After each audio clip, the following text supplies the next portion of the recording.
तो अब वो देख रहे हैं मैं जीत गया, विजयी हुआ, और विजय का परिणाम मेरे सामने है। लाल लाल बहती हुई खून की नदी, उसको देख रहे हैं अशोक। चारों तरफ लाशें पड़ी हुई हैं, खूंखार दृश्य था। पाषाण हृदयी व्यक्ति का भी हृदय पसीज जाए। तभी उस समय महाराज अशोक ने देखा कि एक भिक्षुक, एक साधु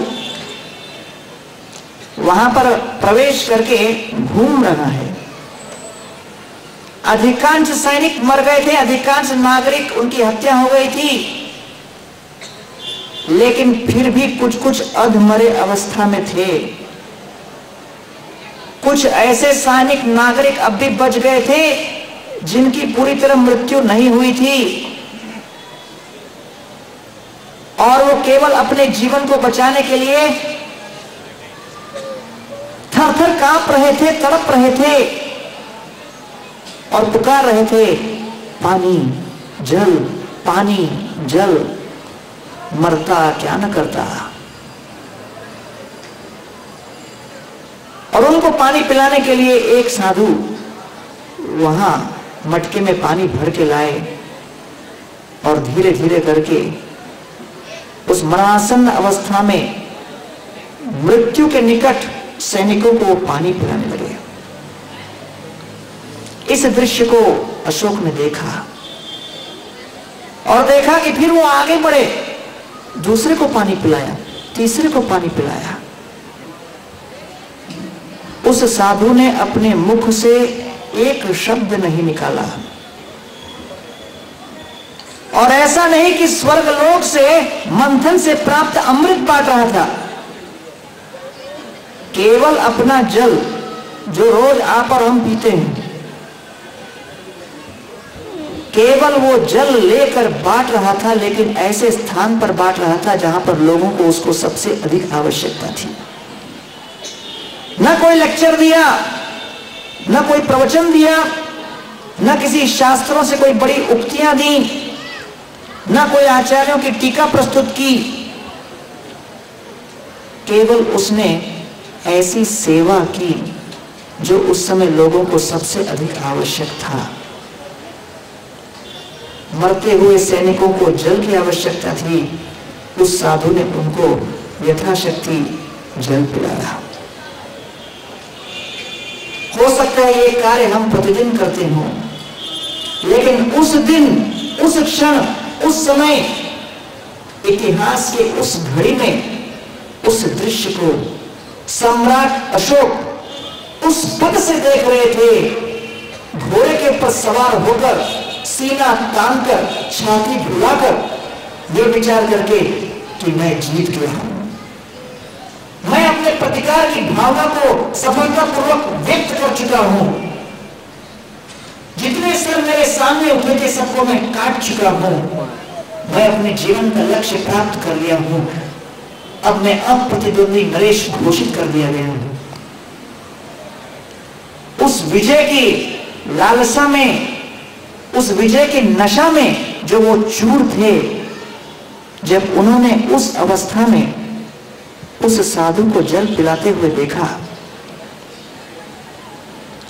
सम्राट अशोक के मन में एक करुणा की भावना जागृत हुई। इतने दिनों के बाद प्रथम बार उनके हृदय के अंदर एक पुकार उठी, अरे मैंने करोड़ों की संख्या में लोगों की हत्या की, मासूम बच्चे और महिलाओं का खून बहाया, क्या मैंने ये उचित किया? क्या मुझे यह कार्य नहीं करना चाहिए था कि लोगों को जल देकर जीवन दान दें? मैंने तो लोगों को तलवार दिखाकर उनकी जीवन खींच ली। उनके मन में एक ऐसी भयंकर क्रांति उठी, उस साधु के उस सेवा भाव और चरित्र को देखकर अशोक महाराज सम्राट के हृदय में एक ऐसा बवंडर उठा, वो बवंडर और तूफानी विचारधारा उनको अपने जीवन में आंतरिकरण करने पर विवश कर दी। He started introspecting. मैं कौन हूं, मेरे जीवन का लक्ष्य क्या है? क्या इस प्रकार दूसरों के मृत शव पर कुचलकर अपने सर पर मुकुट डालना ही क्या जीवन का लक्ष्य है? जीवन में प्रथम बार उनके मन में यह प्रश्न आया, किसी का प्रवचन सुनकर नहीं, केवल एक व्यक्ति को पानी पिलाते हुए देखकर। यह है चरित्र की शक्ति। निष्कपट, निष्पेक्ष भावना से, बिना किसी अपेक्षा से यदि कोई सेवा करे, और भले आपको लगेगा कि वो सेवा कोई नहीं देख रहा, लेकिन भगवान हर कार्य के साक्षी हैं। और उसका परिणाम यह हुआ कि सम्राट अशोक ने देखा और इतना विचार करने लगे और इतना प्रभावित हुए कि उन्होंने महात्मा बुद्ध के शिक्षाओं को स्वीकार कर लिया। हिंसा की एक चोटी से वो दूसरी चोटी पे अहिंसा पर आ गए, और उसका परिणाम यह हुआ कि बौद्ध धर्म जो उस समय केवल भारत तक सीमित था, सम्राट अशोक ने अपने शक्ति के प्रभाव से धर्म का प्रचार इंडोनेशिया, बाली, मलेशिया, साउथ ईस्ट एशिया में जितना था, धर्म फैल गया उसी सम्राट के प्रभाव से। वही सम्राट जो एक दिन कलिंग प्रदेश में हिंसा के कारण खून की नदियां बहाई, उनका जब हृदय परिवर्तन हुआ, उनका जब चरित्र में परिवर्तन आया, तो वही राजा जो एक समय हिंसा की चोटी पर थे, अहिंसा धर्म का प्रचार भारत से दूर ऐसे ऐसे राष्ट्रों में किया जो कोई सामान्य व्यक्ति कभी प्रचार नहीं कर पाता।